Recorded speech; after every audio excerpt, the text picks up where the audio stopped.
कभी कभार ऐसा होता है कि लोग हमारी बातों को या हमें बहुत ही हल्के में लेते हैं, राइट?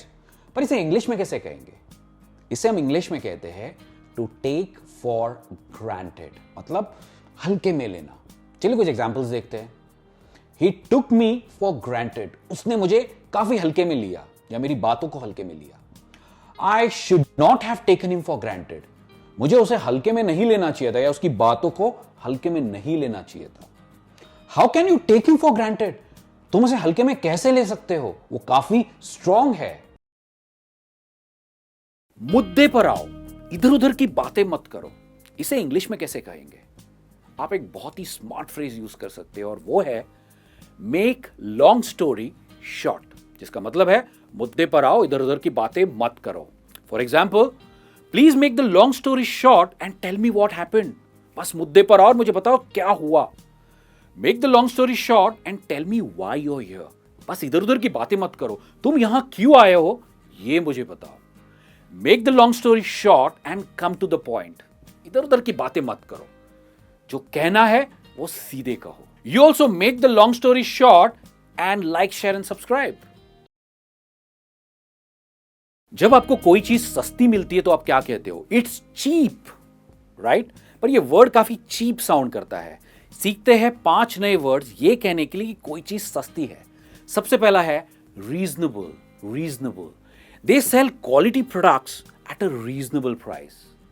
सेकंड है affordable. Affordable, the high end phone is actually quite affordable, ये फोन काफी हाई एंड है, बहुत सारे फीचर्स है पर काफी सस्ता है।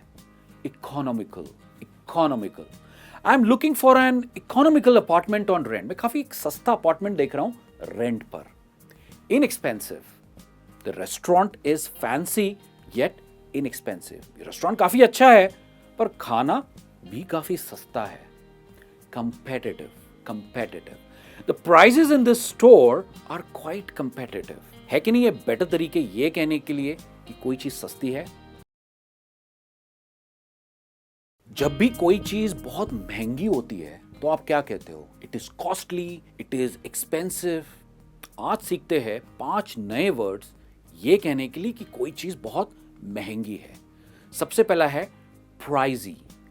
Pricey, everything on this menu is pricey. exorbitant.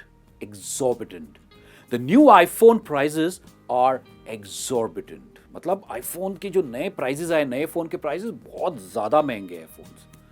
Astronomical. Astronomical, the house was sold for an astronomical price.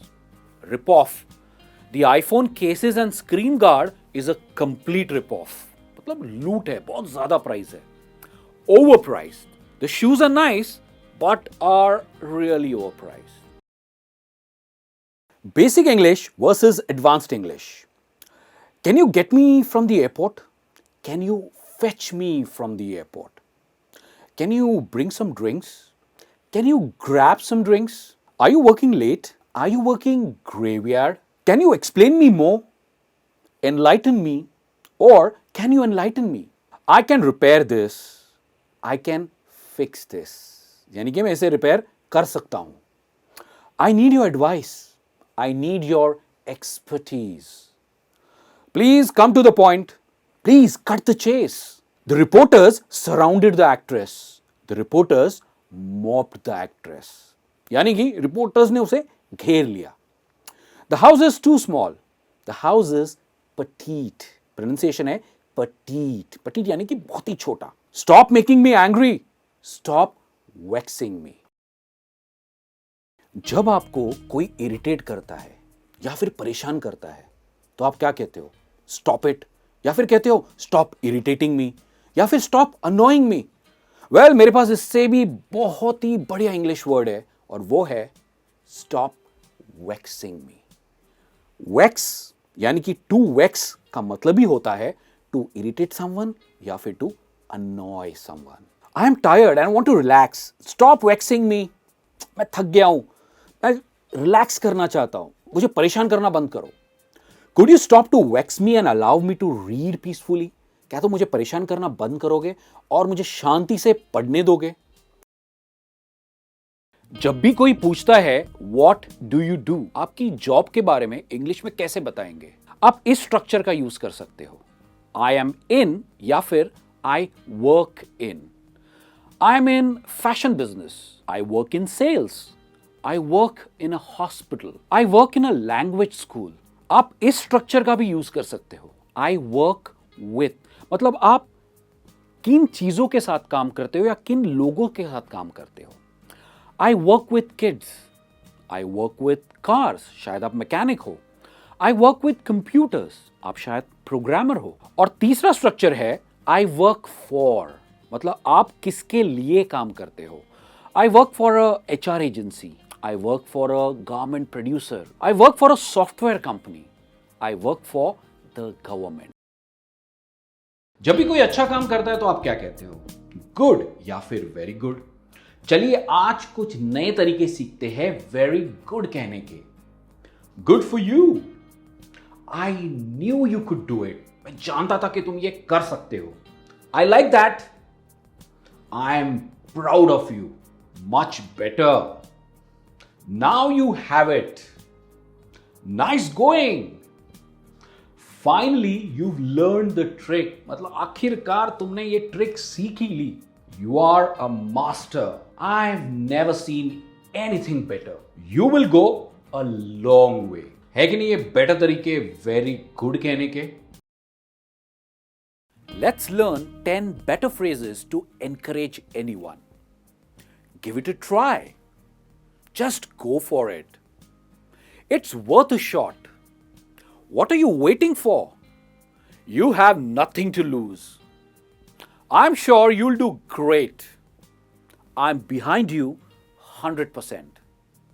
I will support you either way. Do the impossible. You have it in you. Aren't these better phrases to encourage someone? मैं समझ गया इस English में क्या कहते हैं, I understand, पर ये काफी बेसिक इंग्लिश फ्रेज है। चलिए सीखते हैं कुछ नए तरीके आई अंडरस्टैंड कहने के। आप कह सकते हो I follow you, I know what you mean, तुम क्या कह रहे हो मुझे समझ में आ रहा है।